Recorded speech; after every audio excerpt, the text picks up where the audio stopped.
Hello, everybody, and welcome again to Nerd to the Third Power, your one-stop shop for all things nerdy and awesome. I'm your host and master of ceremonies, Dr. Gonzo. With me, as always, in this epic quest of awesomeness is our resident anime goddess, the Cat. Cat, how are you doing? I'm here. I'm here. Are you enjoying the warmer weather that we're getting now?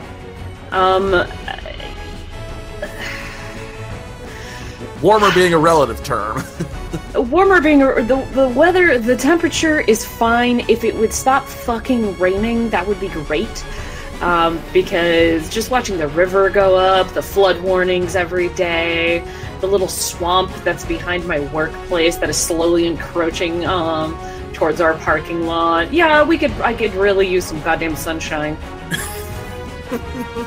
You don't want to be washed away to the muddy Mississippi? We have this joke because there's this one county here that every time we have these really bad rains like we're having right now, they end up having to close all the highways because the highways get flooded, and this particular county becomes an island, basically. And we're like, Jeff County Island 2018. We're like, we're ready for it. And I don't live in that county anymore, or I don't work in that county anymore. So, like, I'm fine, but a lot of my friends who are over there, and including my coworkers, are like, oh shit, we're definitely becoming an island again. Okay, all right. So, but yeah, we're halfway there. We're halfway to pleasant weather. So at least we're not getting fucking snowed in again in the middle on the first day of goddamn spring, no less. That was a little strange.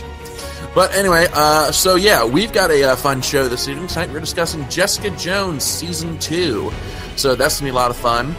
But of course, there's procedure to follow. And we're actually kind of having to make a bit of a shift here because we're not actually following up on last episode's random topic of the week because events have occurred that demand our discussion in our semi-recurring segment, News of the World. And 2 weeks ago, the internet pretty much went into a collective "Why God, why take me instead?"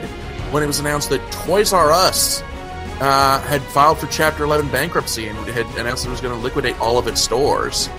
And this was it's kind of a shocking story because, like, I can't speak to your experience, Kat, since you grew up in other countries, but at least for me in my childhood, Toys R Us was like an institution.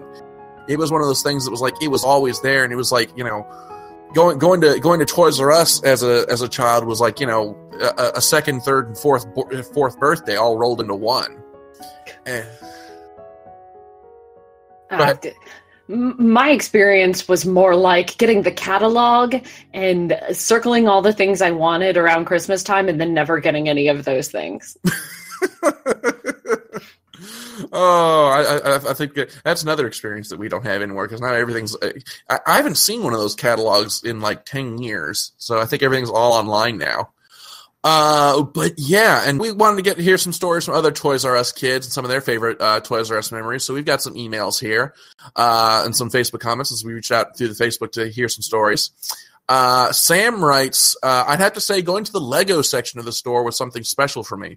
It was like the equivalent of when the kids are at Willy Wonka's and pure imagination is playing.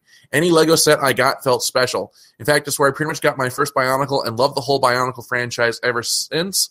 I even spent a lot of time during visits there just staring in wonder at the huge display case that had an entire Lego city built. And yeah, the Toys R Us near me had one of those too. It was like, I want to say, it was about a 10 by 6 foot display case just sitting in the middle of the section, and there was just this huge. There was always some huge Lego display built in there. I would say about maybe 15 feet high, and there was always just some amazing thing in there. And I remember when I was a kid and Lego first got the Star Wars license, they had actually built inside that display case a section of the Death Star trench, and you had like X-wings and TIE fighters suspended in the display case, shooting at each other and flying around, and it was something amazing to see. Yeah, those are definitely those are definitely things I'm going to miss. Just I don't know. It's one of those things where it's like that the people who put that together love their job because you can just see all the effort and attention that they put into it. And then another one from Marty on the Facebook. He writes, going in to buy video games was memorable, seeing the boxes in the display case and picking a billet card to take up to the warehouse staff. And wow, yeah, that takes me back. Do you remember the how video games were sold in Toys R Us way back in the day, Kat? I mean, I've literally probably never bought one there because I'm not a gamer. But I remember how those worked. I remember going through them and looking at games going, oh. Well, yeah, because like the at least when I was a kid, I don't know if how long this lasted, but when I was a kid, all the expensive stuff like video games and bikes and stuff, they would put out like a display. Like a display bike out on the shelf, and then you had to pull this slip of paper with the price and the sales code on it, take that to the register, and then they rang you up, and then you had to go around to the warehouse guy, give him the slip, and then wait like 45 minutes while he went into what I call the dungeon to dig out what you had purchased. God, so it's like IKEA. Well, like no, like seriously, like when I was a kid, I used to imagine that like that he was going in there and having like some kind of adventure and fighting monsters or something to liberate my my bike or my video game. Like it was being pulled out by robots somehow. Like it was like pulling levers and going. Robots? Oh no, this is the 90s. No, everything was done by manpower back then. Well, yeah, but we had completely inaccurate expectations of technology in the 90s. So it would not be unheard of for us in the 90s to think that perhaps when they're going back, it's like a big claw machine or some shit where. The Matrix was made in the 90s. We had a very unusual expectations of technology. So, but I mean, I don't know. Like, it's just hearing this news. And finding out that this is going away. It's like I can only describe it as like finding out that like a piece of like Walt Disney World is shutting down. It's like this is something that like I grew up with, and I was hoping to share with my kids if I ever was lucky enough to spawn. And now it's like, I'm not going to get to do that. Or am I? Because a new challenger has appeared, as a specter rising from the grave. KB Toys, who remembers them, has apparently come out and said, no, we're getting back in the game. And not only are we getting back in the game, but we're ready to offer jobs to all the Toys R Us people who are facing unemployment from their stores shutting down. So have you heard about this, Kat? I have heard about this, and it made me go, okay, yeah, but where do they have all of these KB toys?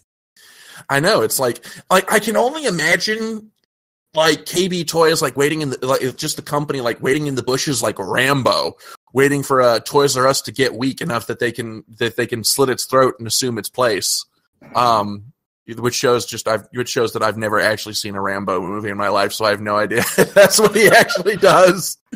But it's so weird because like I remember when KB Toys closed down, and the thing is like even in its heyday, I don't remember KB Toys as being a very big company. Like I remember there was one in the Annapolis Mall way back in the day, where the Hot Topic is now, just this little slot inside the mall. So I don't remember KB Toys ever having like standalone stores like Toys R Us did. So I'm like, could this be maybe just another company bought the KB Toys name and has just been hanging on to it? Now they're like, the competition is about to die. Maybe we should enter into this market. Maybe they're like self-owned franchises now or something. Like somebody, like people can open up their own McDonald's kind of thing as long as they do the paperwork right or whatever. Like a locally owned thing. The only time I've seen KB Toys are inside malls, and maybe that's why they're still around, because there are still some around. Wait, once more, my good ear. You've seen one still around? Yeah, there's one at this outlet mall near where I work, and it is exactly how I remember KB Toys. It kind of smells. It's too crowded, and there's just nothing but kids screaming. It's exactly as awful as I remember it. I did not like KB Toys as a kid. It made me feel claustrophobic, and it still does. So I know they're still around, like in malls and stuff. But that's the only place I've literally probably in my life ever seen one. Which makes me think, okay, so KB Toys is saying, yeah, we'll employ all these ex Toys R Us employees, but where are you going to employ them at? All 12 stores across the country? I don't know about that. Yeah, so, okay, all right. But so KB Toys has apparently still been around. Okay, that's something I didn't know. Because, like, when I heard this news, I was racking my brain. I was like, is there any other toy chain in existence? Is there any other big major toy franchise? And some Yahoo on my Facebook said FAO Schwartz. I was like, yeah, I'm really going to drive all the way up to fucking New York City to the one FAO Schwartz on the East Coast to buy my son a Thomas the Tank Engine toy. Yeah. There's like those board game stores that you see in malls, but again, everything in malls. Nothing standalone that's like a big major chain or retailer. Now, I will say I have seen a lot of independent toy stores, like those board game places that you mentioned, or little off the beaten path places that sell like those brain games places. I don't know if you have any of those in your area. So do you think maybe that the market is kind of shifting to maybe a more independent focus where the smaller stores are able to survive because they're not huge chains? I think maybe it's the case of just Toys R Us just got too big to be sustainable. Well, Toys R Us had a lot of really bad financial things happen to them in the past. And that's part of why they could never get out of debt, basically. Because, among other things, a Toys R Us store would have a much higher overhead cost than a store in a mall. And with everything shifting towards buying stuff online and the people's tastes have changed. And I don't think that those independent stores inside malls are doing any better because honestly, like, who wants to go to the mall anymore? Nobody, because it's the worst. It's just the worst. So I don't think that their futures look any more bright or optimistic than Toys R Us's. Malls are dying left and right, especially like out here. There's just dying malls everywhere. It's really sad. Unless you're one of those people that goes into places that have been abandoned and like does photo shoots and stuff, because that's pretty cool. That's where all the low budget horror movies are shot. Is that abandoned malls? So, but yeah, we want to hear from you guys out there. What's your favorite Toys R Us memory? Do you think KB Toys is going to pick up the torch, or what just sound off in the comments. Let's hear from you. And so with that, we're going to jump right into my favorite segment, your favorite segment, the table's favorite segment, because the table is actually a mimic, and we need to really take care of that sometime. Do you know a good barbarian? We need a mimic removal service. Actually, you know what? I'm about to start my first ever Pathfinder game, and I'm going to play a barbarian. I'm really excited. We'll have to get your certification. We've got a mimic here in the office we need you to take care of. Yes, apparently something you can be is called a drunken rager. So let me go get a beer, and I'll get right on this mimic. Let's say drunken rager. I call that Tuesday. Except I don't, because I don't actually drink. But anyway, putting the train back on the tracks, Ask a Geek questions. We have them. You ask them. We're going to answer them. So we got some questions here. First question here is from Mike. And he actually has his first question is for you, Kat, and he wants to know how your foot is doing. It's okay. I had a pretty good week last week. And this week, I know it's only Tuesday at the time we were recording, but my foot kind of fucking hurts today and yesterday. So we'll see how it goes. I should be going back to my doctor pretty soon to see because when I went after I smashed up my foot the other week, they said it would take a couple of weeks for any fractures to show up. So I have to go back to get more x-rays done. And to check and see if the neuroma is down. And I feel like the neuroma bit is fine, but it still kind of hurts in a place that makes me nervous. Anyway, that's all to say it's doing better. Thank you for asking. Okay. And he has a second question, which is, if you could run any event at any kind of panel at a convention, what would you give your panel on? Oh God, I hate doing panels. Um, I would actually do a whole panel on how to talk to guests at anime cons because some people just don't know how to talk to, and it's one of my biggest pet peeves. Because I've worked guest relations for cons for so long, and I have worked with guests who get really exasperated by answering the same questions over and over. Okay, so I was going to say, do you mean like people being rude, or do you mean like no? In this con, it's customary to bend at the right knee, not the left. It's this. Everybody wants to be a voice actor, therefore everybody asks the question of voice actors. How do I become a voice actor? How did you get your start in the industry?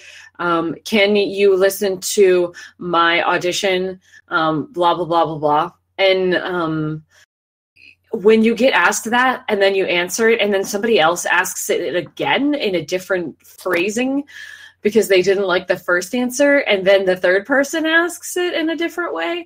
And by the end of it, and it doesn't matter what your panel is about, any voice actor who has any kind of panel, every panel will turn into how do I become a voice actor? And it's very exasperating for a lot of the actors because they're really tired of answering the question. And then two, they don't actually get to talk about the things that they wanted to talk about because people are asking the same question over and over.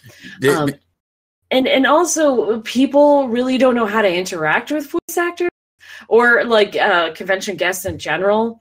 They say stuff that's really dumb, or they another one of my pet peeves is when you give someone a gift and then the gift is like ridiculously large that there's no way that they can take with them on a plane, and then the guest has to feel really bad for trashing it. I'm such a huge fan of yours, Tara Strong. Here's a refrigerator. Right. It's like ridiculous stuff that they can't take with them. Or food. I literally cringe when people try to give the guests food because almost all of them are on some sort of diet or are vegan or something, and they can't eat the stuff that you give them. Don't ever give a guest food unless they specifically request it. Okay, now this is something, this actually brings up something that I've been meaning to ask you for a while and just keeps on slipping my mind. But is bringing food to a con and presenting to guests even something that's allowed? Because, like, I remember, I think it was last year, there was a horror story going around about how someone with a grudge against someone else who was a guest at a con brought them cookies and put, like, needles in them and shit. I have never heard that, but generally most cons don't allow outside food and drink anyway, because they want to sell you their overpriced food and drink. So you shouldn't be bringing food into the convention area to begin with. I have heard tales of retaliation food that has stayed in hotels, but that's local drama for my area. Retaliation food? I'm sorry. The minute you said that, I had this image in my head of, that fan artist has wronged me. Deploy the truffles. This was like somebody had beef with somebody else with somebody on staff, so they brought them a gift, which was a pan of brownies that was laced with laxatives, which apparently I think ended up not getting eaten at all. So everything turned out okay. But the fact that it happened is not a good thing. But yeah, don't bring in food. Don't bring in food for the guests unless you are on staff and like they have asked you to. Okay. Big no. Anyway, So that's what I would do a panel on. I would have the first con of the day, or the first panel of the con panel, which would just be like, please don't say this to actors. Please don't ever tell actors that some other actor is better than them. Don't tell actors that you pirate your fucking anime. Please don't do these things. That's really rude. Okay. Alrighty. And alright, so the next question here, this one comes from Shelly, and she asks me what are my thoughts on GameStop's new selling of retro games. Which I finally figured out how that is working. Apparently, it's being done through mail order. You go to their website, you look for the game you want, and then you buy it online. And there's apparently been a bit of a furor over this because GameStop They don't even do quality checking in their stores. What makes you think they're going to do it in their warehouse with their retro products? So people are getting games sent to them that are not working, or even worse, aren't even the actual official products, because repro carts are a thing. Apparently there's been a small rash of people going online, because there are places out there where you can buy that they make reproduction cartridges of, harder to find games. They're just for people to buy who just want to have it and play it. They're not necessarily they're not trying to, what's the word I'm looking for? They're not trying to run like a counterfeit ring or anything. They're just making these for people who want to have it and play the game and not pay like, a car payment for a single cartridge. But there are, some people who will buy these retro carts, these repro carts for like, $30-$40, of like, say, Earthbound, and then take it to GameStop, hawk it for like $100, and then GameStop turns around and sells it for $200-$300 for something that's not even the actual cart. And, that's like, that kind of thing just really gets my blood up. Mostly because I hate GameStop to begin with, and would love to see them crash and burn. But the fact that they're not even putting in the effort to make sure that what they're charging for is actually is actually worth the price that they're asking for, just gets my blood up. Because in the retro community, like, that's, there's some argument about the ethicalness of repro carts, but the one thing that everybody agrees on is that if you're going to sell a reproduction cart, be fucking honest about it. Don't, fucking cheat somebody. And GameStop is unwittingly cheating people by selling these repro carts as real and charging full price for them. So and like I said, I hate GameStop in general. Their business practices have, they're pretty much the Walmart of game stores, and I would love to see them go away. So, the fact that they managed to fuck up their retro game market does not surprise me at all. So that's my answer. I don't like that GameStop is selling retro games, and the thing that now terrifies me is if they decide to stop, what are they going to do with all those games? Are they going to sell them at clearance prices, or are they going to do what they've done with all of their old product once the new generation rolls around? Are they going to take them out back and destroy them? Oh, God. Yeah. So, yeah, dumpster diving behind GameStops used to be a very lucrative venture. You just go dive into the bins and pull out whatever games you want. But apparently they got wise to that. Now they're suing people who are doing it. Wow. Well, yeah. So, and let's see here. Next question Shelly has for me is, have I ever played any homebrew games? And I've actually just bought a pair of homebrews from Mike Dodd, friend of the show. Shout out from This Week in Geek. He sold me a pair of homebrew games, a remastered version of Earthbound, which I'm really looking forward to playing, and what's labeled as a director's cut of Breath of Fire 2. Unfortunately, I'm not able to play them right now because the only console that I have that plays cartridge games is the Retron 5, which does not play homebrews. It only plays officially licensed carts. So I'm not able to play these just yet, but I'm really happy to have these, and I'm really excited to add them to my collection. And but I have seen a bunch of different homebrews out there. I downloaded one called Hyper Metroid, which was basically a total rearrangement of Super Metroid for the Super Nintendo, with the difficulty cranked up to like 1,000. And it was a lot of fun. So like I'm looking into the homebrew scene, and I'm really excited to learn about it and see the just some of the stuff that people come up with for homebrew games. Like there was this one I saw, someone actually made a playable remake of Resident Evil on the Sega Genesis. And just seeing some of the crazy stuff that people come up with. And now on my Christmas wish list, I want somebody to homebrew a version of Sonic Mania on an actual Sega Genesis cartridge. I think that would just be the coolest thing in the world. So thank you, Shelley, for those questions. And that's all the time that we have for Ask Geek questions this week. Thank you, as always, for sending them to us. As always, you can send them to us through the email at drgonzo@nerdofthethirdpower.com. You can also drop them in the comments below the YouTube feed. If you're listening on YouTube, we do occasionally trawl through our comments for Ask Geek questions. So, get your questions in. We love hearing from you guys. We love reading your questions on the show. And so with that, we are going to jump into our discussion topic, which for this week is Jessica Jones Season 2. which was hotly anticipated. And although it doesn't seem to have made as big a splash in the papers as the first season, it's definitely one that we were looking forward to. This is actually my first time getting into Jessica Jones because I missed the first season. So this will be kind of a neat little compare and contrast. As Kat has seen both seasons, and I'm kind of the newbie here, so she's pretty much going to be leading the charge on this one. So, Kat, why don't you start us off by giving us a brief rundown of the plot of Jessica Jones season 2? Okay, well, Jessica Jones season 2 kind of ignores everything that happened in The Defenders and rightly so. and picks up from the emotional journey that was the first season of Jessica Jones.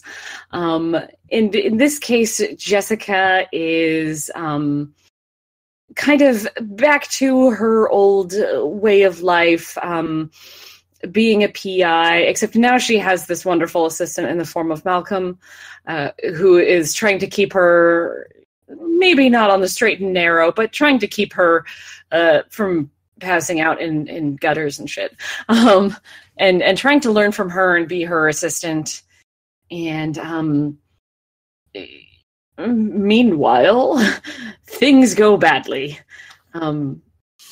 There's another major plot point of which our old friend Jerry Hogarth, who was absolutely abysmal in all of the shows that she's come in, she's just such a shark, and you kind of hate her, but you kind of like her, but you kind of hate her. Jerry Hogarth has been diagnosed with I believe ASL, yeah.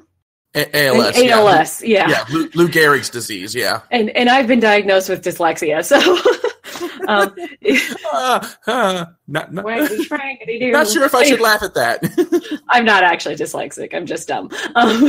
So she's been diagnosed with ALS and is trying to save herself and her place in her company by any means. So that's one of these great subplots that's going on. And there is also a plot in which some people have started emerging who have abilities, not like Jessica's, but for the same reason that Jessica has abilities. And Jessica gets involved with these people and trying to unravel basically who made them. Who gave them these powers. And in doing so, she quickly finds herself the target of somebody who she believes is trying to kill her and stop her from getting a hold of the truth. And while she's doing this, her adoptive sister, Trish, is also going along with these things. And Trish's path is taking her more towards... We'd kind of seen it a little bit in the first season where when she got involved with Simpson, there was this, Simpson basically had like some crazy steroids that could make him super strong. And Trish's story reintroduces that concept of basically a steroid that can make you super strong, and her wish that she was like Jessica and had powers because she usually doesn't think that Jessica is doing enough to help people. And all of this is happening while Jessica is still having this crisis of conscience because she killed someone. And Jessica, for all of her faults, is not a murderer. And she is still coping with the fact that she killed Kilgrave. Even though he was absolutely deserving of it, and it was the only way to stop him, she's still very much hung up on it. And it kind of haunts her, and it certainly has had a major impact on her reputation and what people assume about her because of it. Okay, so what were your general thoughts on this season? I did not think this season was as strong as the first season, and I think that's part of why it hasn't had as much buzz. It's not as unique as when the first season came out.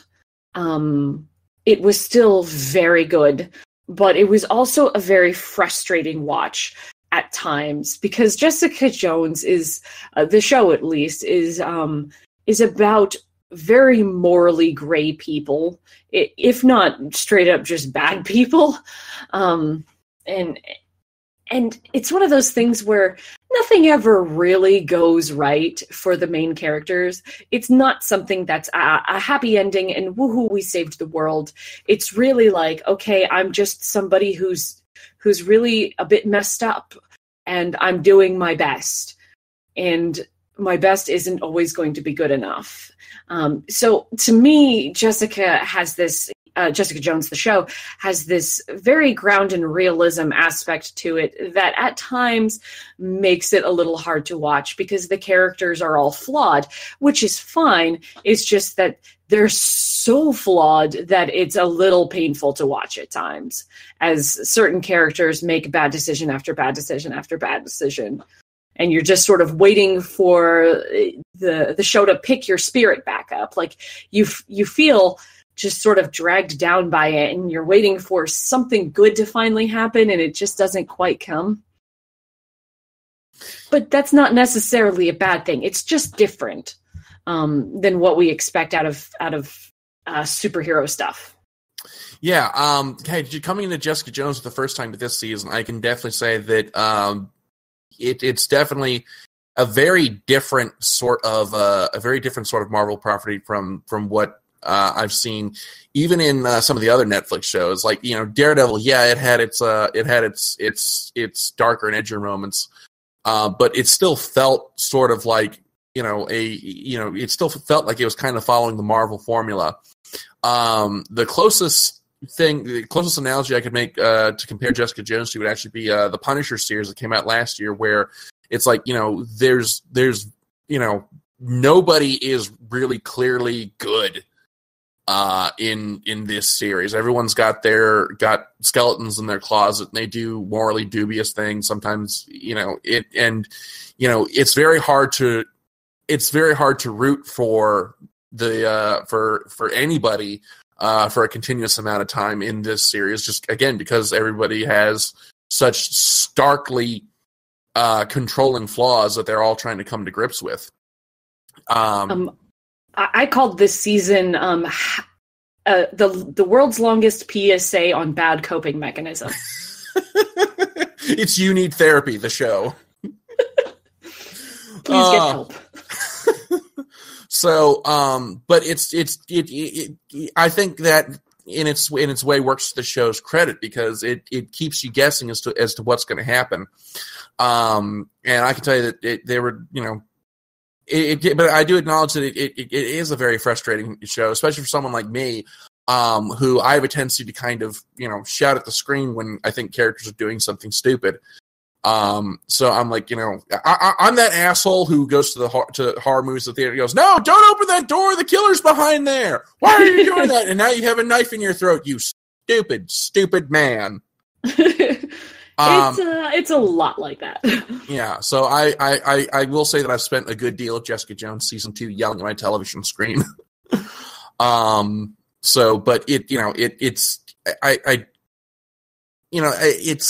I'm getting tongue-tied here. But it's also, I think that works to its credit, because it makes the characters a lot more human and a lot more relatable than a lot of your typical Marvel fare. Because someone like Tony Stark, yeah, we'll watch Iron Man and we'll shout and cheer when he beats up the bad guy, but it's kind of hard for us to really get on the same emotional level as the billionaire playboy. With the millions of dollars in the engineering degree and the kick-ass suit of armor. Whereas Jessica Jones, we've all been in that situation where we want, where someone hurt somebody we loved and we want to put our fist through the hood of their car. So, we've all been there. So I think that Jessica Jones is a very human take on the Marvel universe, and it's definitely a refreshing one. Yeah, it's she's kind of great. And while being kind of a bad person, like she's kind of awful, but so realistic. It's so realistic to have just a bunch of flawed people, and none of them really think of themselves as heroes. I think that's another major difference, is they don't think of themselves as heroes or vigilantes. They just think of, especially Jessica, thinks of herself as just a person who happens to have powers and isn't always the best with it, admittedly, and is just trying to fucking make it in this world. Now there was one character that I kind of kept on banging my head against the wall at, and that was Trish, the sister. Oh God, Trish was just the worst this season. Yeah, like I realized that I wasn't going to like her when they had that first conversation up on the roof, and she kept on. It felt like she was kind of cajoling Jessica into like, oh well, yeah, you killed Kilgrave, but you're not a killer, and you've got to go out and do more, and I want you to come on my show and air out your emotional scars for the entire world to see. And I'm just like, yeah, I'm sorry, what part of this do you think is supposed to help her? Yeah. And then I kind of realized that kind of where they were trying to take her character when she wound up palming Simpson's inhaler halfway through the season, started taking hits off of it to get the powers. And it kind of crystallized for me that, because I remember I never saw the first season, so this season's my first exposure to Trish as a character. It gelled with me at that point. It's like she's actually jealous of Jessica. So I'm like, okay, I get that you don't like feeling powerless and you want to kind of, be a stronger person, but this ain't it. And the evidence of why this isn't it is right there in front of you. So, yeah, I really did not care for Trish's character, in this season. Yeah. It's really sad, but it's part of a character journey that we normally wouldn't get, is a downward character journey where their life is spiraling out of control, to the point where they become a villain almost. And I would almost consider Trish a villain this season, because she did so many things that were not in anyone's interest but her own.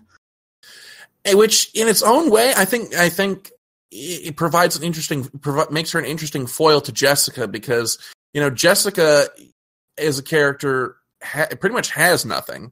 Her life is shit, but she's still, she's working to make herself. She's working, not necessarily succeeding, but she's working to make herself a better person and to help out others. Whereas Trish, at least at the start of this season, has pretty much the world at her fingertips, and winds up kind of throwing a lot of it away because she wants what Jessica has. Yeah, it's definitely a grass is greener. Like, Jessica would have loved to have had at least aspects of Trish's life, a living family, success, money, those sorts of things, a life that is her own, basically. And Jessica was denied that by everything that happened to her. And it really is them pining for each other's lives. But Trish is just so frustrating because, yeah, she really does. She has the capacity to do a lot of good in the world, but it's not enough for her. Like, being able to reach out to people with her show and her fame and success isn't good enough. She wants to get her hands in the muck, basically, like Jessica does, and Jessica would love nothing more than to just be left alone. So Trish is really frustrating because I think, at least to some degree, we all pine for that level of success, especially us podcasters. This is a radio show host. We're like, yeah, wouldn't it be cool if I had that life where I was famous and had my own radio program and blah, blah, blah. And to watch her throw it all away, while in this downward spiral of addiction, is it's so sad to watch, but so frustrating because she's so goddamn self-righteous about everything. Like, she refuses to admit that she has a problem. And then the way that she hurts Jessica throughout the series, when Jessica is going through some shit. Like, Jessica is trying to cope with the absolute worst things that could happen to her, and Trish is consistently making it worse. But again, I appreciate that this show takes the initiative to have just a cast full of flawed characters, and doesn't conform to these archetypes of, oh, this is what a sidekick does, and they're just going to stand by and cheer and stuff like that. They showed somebody trying to take things into their own hands and it failing, which is a very reasonable thing to have happen. Yep. Now, for those who are wondering, if you need to see any of the other shows to watch season 2 of Jessica Jones, I can say, as someone who still has to finish Daredevil and did not see Iron Fist or The Defenders, because Danny Rand is a cancer, and anything that ignores him, I believe, is a good thing inherently. You can watch season 2 of Jessica Jones without having to catch up on The Defenders. So just throwing that out there. There are only I think 2 outside JJ characters, and it's Foggy, who, if you've seen Daredevil, you should know that he goes to work for Jerry, and then Turk is the only other character who I think comes in. Now, speaking of Jerry, that was another character arc that I was very frustrated with, because I could not, for the life of me, and I still haven't, because I haven't finished the series yet, I can't for the life of me figure out how it's supposed to tie in with the main plot of Jessica Jones and IGH. So it's very frustrating for me to watch Jerry's character arc, because again, not having finished the series myself, do they go anywhere with that? Does that eventually tie into things, or is it just there? Hell yes. Okay. Of course it does. She is a woman with an uncurable disease, who is eventually connected to a group that gives people superpowers. Of course that is going to interconnect. At least in terms of her trying to manipulate a way to possibly get something that can help her not die. Don't worry about spoiling for me. Like I said, go ahead and feel free to cut loose. I'm not worried about spoilers. Spoilers warning to our listeners, though. Right, I'm just telling you. Yes, these things definitely intersect, because Jerry is as she's incredibly vulnerable this season, as would any person who has been given a terminal diagnosis would be. But she's still a fucking shark, and she is still looking and conniving a way to get what she wants. And in this case, there's 2 things she wants. She wants to not get kicked out of her company. So she wants to preserve her legacy and figure out a way to live. And if she can't live, then she wants to die by her own terms. And it is really, really fascinating to watch her vulnerability throughout the season, because it actually leads her to being manipulated, which, as we saw in the first season, is not that hard to do if you have the right means. So Kilgrave was able to manipulate Jerry because he could say the right things, and in this case, Jerry is so desperate not to die that she ends up taking some bum advice about, with a connection from IGH, who she thinks could heal her later in episodes that you haven't seen yet. But it really fucks her core. And it's really interesting to see her as this, because it pretty quickly into this season, we are shown, oh shit, there's something wrong with her. We find out what it is. She goes through this bit of emotional journey and kind of comes back to where she was as this bad bitch who is kind of in charge and is going to have her way and throws aside anybody who doesn't benefit her. So she goes through this amazing character journey to come out to where she kind of was before, but probably a slightly better person than she used to be. Okay. And then, of course, if we're going to discuss characters, I mean, we got to talk about the elephant in the room, and that's the killer lady, Elisa, I think was the name that she took for herself. Yes, Elisa is, wow. First off, let me just say that the actress who plays her did a phenomenal job, because what a difficult concept of a character to play. Elisa's story, for those who didn't quite grasp it or haven't seen it yet but don't care about spoilers, is Jessica's mother who did not actually die in the accident as everybody thought. And she was actually with IGH, but kept under, was kind of comatose for longer than Jessica was. And she was experimented on, and she had been horrifically burned, and they had to do all kinds of stuff to heal her. And get her body to, I think they did like a gene splicing kind of thing to get her body to regenerate some of the skin that she had lost, and it made her physiology change a little bit so that she doesn't actually look that much like Jessica's mother did, which is why Jessica doesn't recognize her. And so Elisa's story is, first off, that she is a fucking monster. All of the stuff that was done to her and the things that she experienced, she basically is slightly fried in the brain. She, much like Jessica, she has this crazy super strength, but she also goes through these insane rage moments. She's a barbarian. She goes through these rages. I'm gonna take care of our mimic. Yeah, seriously, get in here. Where she can't control herself, it's really not her at that point. It's just pure destruction. She doesn't recognize things that she should recognize, and she's pretty much an unstoppable force and super, super okay with killing. And that puts her at odds with Jessica, who is also kind of an unstoppable.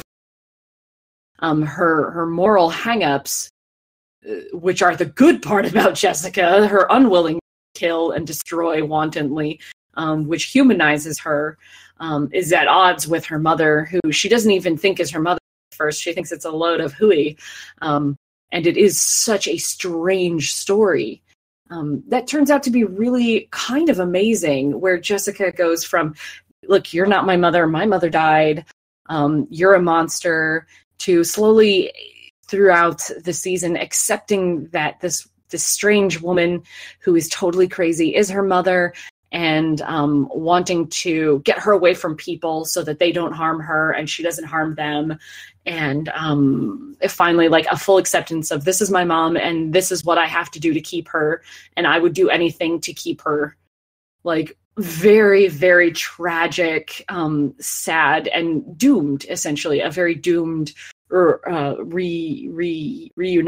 Reunion? Reunion! I was like, reunification. I'm like, no, that's not it. Yes, a very doomed reunion with her blood family. And it creates such an interesting dynamic because Jessica is at odds the entire season with her sister, who is not blood related to her, but is the closest person to her in her life, Trish, versus her mother, who she doesn't even recognize anymore, and thinks is a monster. She looks at Alyssa and sees what she could become and is terrified. And for her to grow slowly further apart from Trish due to Trish's behavior and grow closer to her mother, due to the acceptance of we are the same, basically, is a really, really interesting dynamic. Okay, so any other standout characters or any standout moments in the series that you want to talk about? Malcolm was so great this season, and I feel bad for him because he really is just such a down character. Like, he is so optimistic and hopeful and trying to do good. And he spent the first season as a drug addict because of Kilgrave, something he couldn't even control, that he just blames himself for over and over and over. And then he's kind of getting his shit together in the second season, and then is getting ignored and rebuked by Jessica at every as Jessica's push to keep him safe by keeping him away from her, and then getting used and manipulated by Trish, and for him to fall prey to his own is it's so sad. But he's such a great character. He's like the one person who is trying to do everything that's within his realm of possibility to do the right thing, and to move forward in a way that isn't hurting it, and it isn't overreaching like Trish. Like Trish wants to be a hero, but is overreaching, and it pulls her down a dark path. And Malcolm is trying to do the right thing, and it's pulling him towards a different path, but not necessarily a dark one. It's making him better, stronger, and potentially an even more interesting character for season 3 if we get one. Yeah, Malcolm is definitely one of my favorite characters this season. Like you said, because he's just a decent person who is, by his own admission, way over his head. But he's still keeping to his convictions and trying to do right by everyone around him. So yeah, he's definitely a character that I'm looking forward to seeing more of. I'm a little surprised that you mentioned that he was in season 1. I was under the impression that he was a new character this season. Malcolm, no. Malcolm, did you not watch the first season at all? No, not yet. Oh my gosh. Okay, so Malcolm was actually a normal, nice guy who got manipulated by Kilgrave into becoming a drug addict, to spy on Jessica for Kilgrave. And throughout the series, Jessica helps him overcome his addiction, so that she can get information about Kilgrave from him. And he goes along with her machinations to help stop Kilgrave. And by the end, he basically nominates himself as her assistant, because she clearly needs some fucking help around the place. Malcolm is an extraordinary character in the first season because he comes so far out of left field. You start the season with, Jessica has this junkie neighbor, and isn't that so typical for this dodgy apartment complex in a dodgy neighborhood? And it sort of he sort of felt like, he's just a side character, who's there to help set the tone of where she lives. And then later you find out, oh shit, he is a pawn. And his addiction and his state of being is not his own fault. And he was a good kid before this. And it's such a tragic thing, but it kind of comes out of left field in such a great way. He was so fantastic in the first season. Okay, all right. So we're kind of running short on time here. So what any other standout things about the season that you'd like to talk about, or maybe things that you'd like to see happen in season 3? I'm glad, but also a little disappointed because I thought that they could maybe not do more with him, but he could stick around. Okay, you cut out for a bit there. Oh, okay, sorry. I'll start from the beginning. Yeah. I was glad that Simpson came back in, but disappointed that they killed him. Because Simpson, again, from the first season, was such an interesting character. He's another character who started off, who seemed very good and spiraled downward into basic out of control. I believe his comic book counterpart is actually Nuke. Who is like the Captain America, takes things too fucking far, and hurts innocent people. He's Captain America by way of Frank Castle. So yeah, and if you notice in season 1, he looks like Captain America. They deliberately dressed him and did his hair and picked an actor that could look like Chris Evans.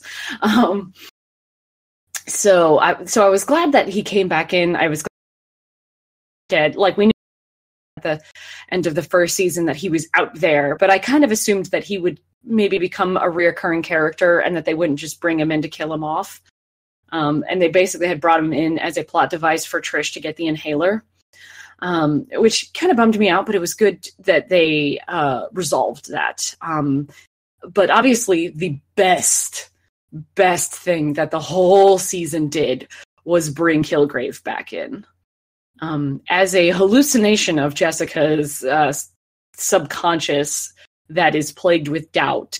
And it's basically her having a conversation with her darkest nature, who is afraid of doing more harm. And basically, she sees that Alyssa is crazy and full of rage, and she doesn't want to become that. And she has this part of her that is represented by Kilgrave.